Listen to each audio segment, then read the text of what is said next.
Forget clinking champagne flutes and celebratory kisses. Forget confetti showers and fireworks bursting like joyful stars. Tonight, we delve into the shadows beneath the glitter, where New Year's Eve celebrations take a chilling turn. We're talking 3 tales of parties gone wrong, where resolutions morph into nightmares and festive cheer curdles into primal fear. Before starting the New Year night horror stories, please like this video. Tell us in the comments which story you liked and subscribe our YouTube channel for more horror stories. Story number 1. With champagne flutes brimming and hearts overflowing with joy, Kimberly and David, Houston's golden couple, stood on their penthouse balcony, overlooking the city's glittering New Year's Eve tapestry. Fireworks erupted like vibrant blooms across the inky canvas, their reflections dancing in Kimberly's champagne like captured stars. It was a night spun from dreams, laughter echoing like champagne bubbles, the city thrumming with a collective hum of revelry. But amidst the symphony of light and cheers, a discordant note snagged at Kimberly's ear. A faint chime, like a cracked bell whispering in the wind, sent shivers down her spine. "Did you hear that?" she asked David, her voice tinged with unease. He, lost in the dazzling fireworks display, simply shook his head. "Hear what, darling?" But the chime returned, closer this time, accompanied by a low, rhythmic moan that vibrated through the building's very bones. Kimberly's hand flew to her chest, squeezing against the unsettling rhythm. Her eyes, drawn to the derelict Art Deco building across the street, locked onto its skeletal clock tower, silhouetted against the sky's fiery palette. The clock face, long devoid of hands, gaped like a sightless eye. But from its inky depths, a sickly green light pulsed, its tendrils reaching across the cityscape, weaving towards their balcony like spectral fingers.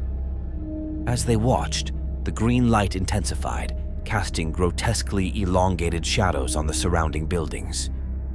A sudden, unnatural wind whipped through the balcony, extinguishing the fairy lights and plunging them into darkness. The chanting rose to a fever pitch, a cacophony of guttural voices rasping in an otherworldly tongue. Panic, icy and suffocating, constricted Kimberly's throat. This wasn't a stray firework, no festive prank. This was something ancient, something that slithered in the city's forgotten corners, drawn by their laughter, their light.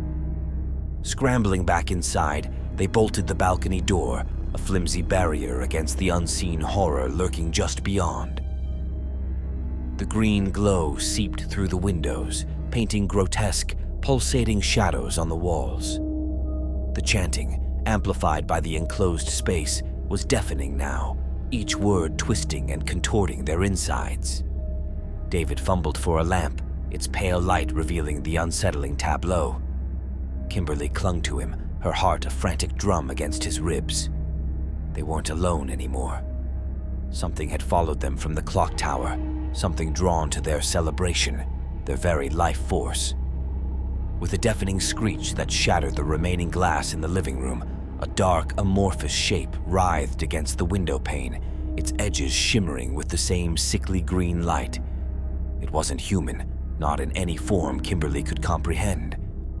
A tangle of shadows and whispers, it pulsed with an otherworldly hunger, its tendrils reaching through the window, coiling around the furniture, yearning for them. Kimberly screamed, a primal cry of terror tearing through the night. David, adrenaline surging, grabbed a fallen champagne bottle. With a desperate roar, he smashed it against the creature, drenching it in the golden liquid.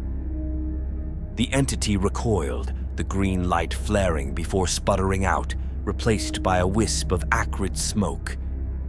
With a final mournful wail that echoed through the city streets, the creature dissolved into nothingness. The chanting ceased, the silence ringing heavy in their ears. The city lights twinkled outside, oblivious to the terror that had unfolded within their cozy haven. Dawn painted the cityscape a bruised purple as Kimberly and David huddled together, their bodies trembling with the aftershocks of fear. The new year, instead of a promise of renewal, had become a chilling reminder of the unseen things that lurked just beyond the veil of our reality. The clock tower across the street stood silent, its empty face like a mocking grin. But Kimberly knew the nightmare wasn't over. The entity might be banished, but the memory of its touch, the echo of its chant, would forever stain their souls. Happy New Year indeed. The irony hung heavy in the air, a bitter taste mixed with the lingering aroma of champagne and terror. From that night onwards, the city lights held a different meaning for Kimberly.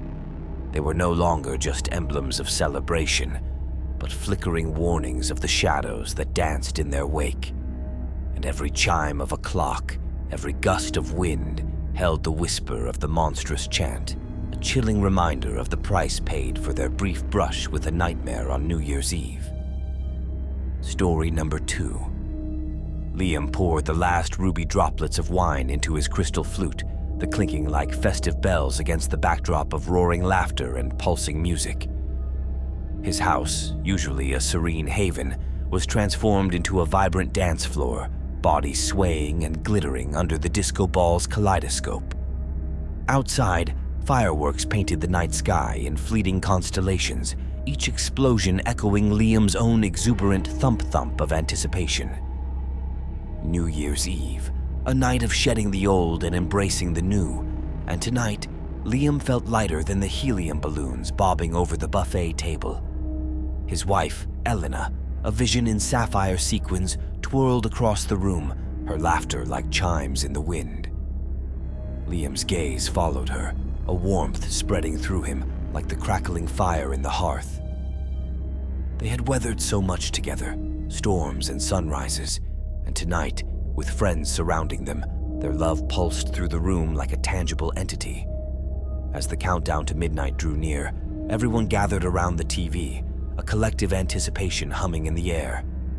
10, 9, 8. Liam squeezed Elena's hand, her eyes sparkling with the reflected fireworks. 7, 6, 5. A hush fell over the party, every breath held captive. 4, 3, 2, 1. The room erupted in cheers, glasses clinking in a cacophony of joy. Liam kissed Elena, the taste of champagne and hope lingering on his lips. But as the celebration subsided, a strange stillness settled over the house. The music sputtered and died, plunging them into an unsettling darkness. Murmurs of confusion rippled through the crowd. Liam fumbled for his phone, the dead screen a cold mirror reflecting his growing unease.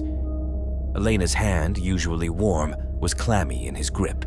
A low scratching sound, like claws on wood, emanated from somewhere downstairs. Heads turned, eyes wide in the flickering firelight. "What was that?" someone whispered, the question echoing in the silence.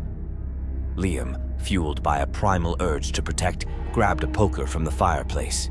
"Stay here," he told Elena, his voice rough with suppressed fear. "I'll check it out." Stepping into the darkened hallway, the scratching grew louder, accompanied by a rhythmic thumping. Each creaking floorboard felt like a drumbeat in his chest.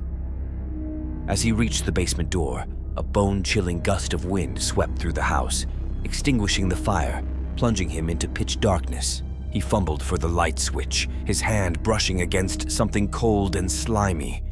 A shriek, inhuman and raw, ripped through the darkness, followed by the unmistakable sound of shattering glass.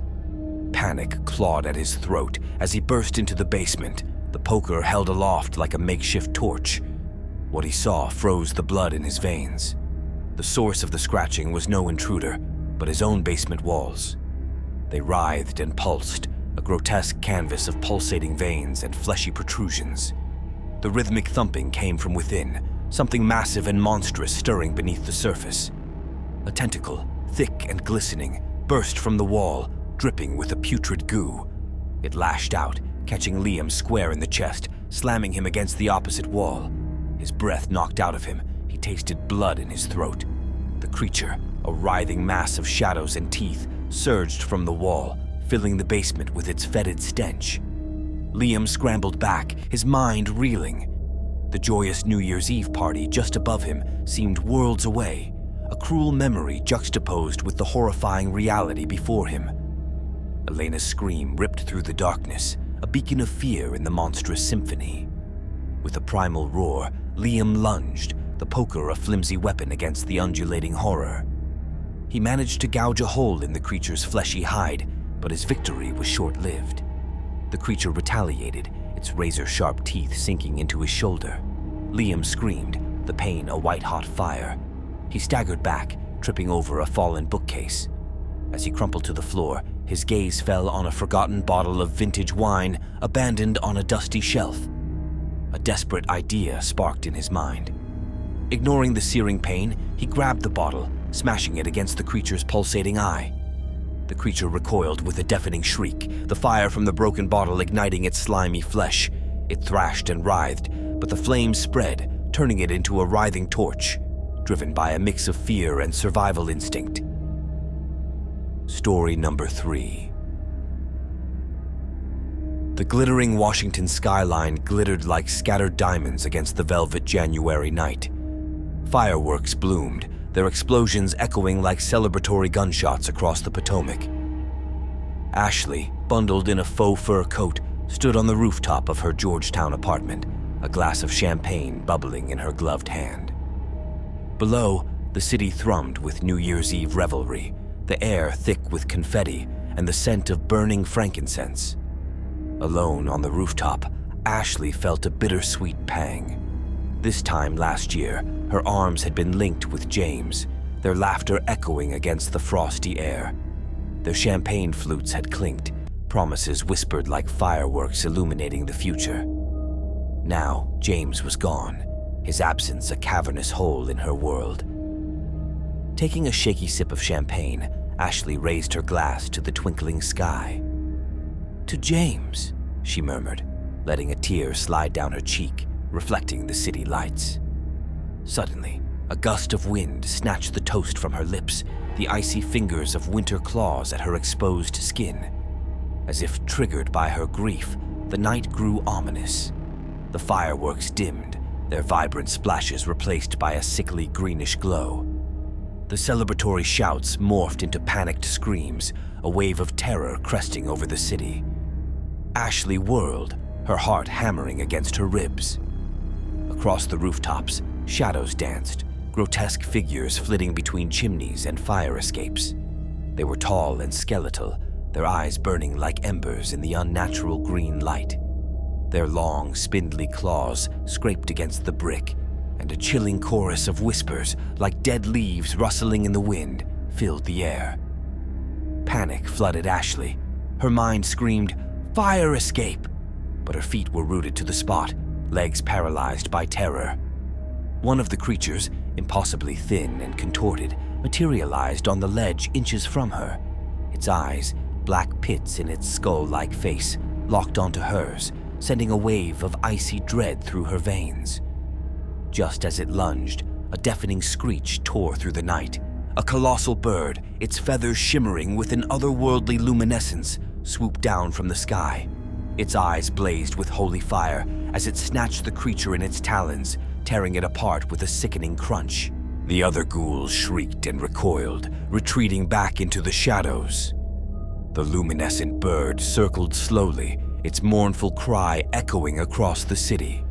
Then, with a final beat of its wings, it vanished into the darkness, leaving Ashley alone on the rooftop, bathed in the eerie green glow. Below, the chaos hadn't subsided. Sirens wailed, red and blue lights painting the streets in strobing patterns. Ashley, her legs now shaking uncontrollably, stumbled back from the ledge, seeking refuge inside her apartment. Sleep that night was a fitful, fevered dream. Images of skeletal figures and the luminous bird tormented her, leaving her drenched in cold sweat.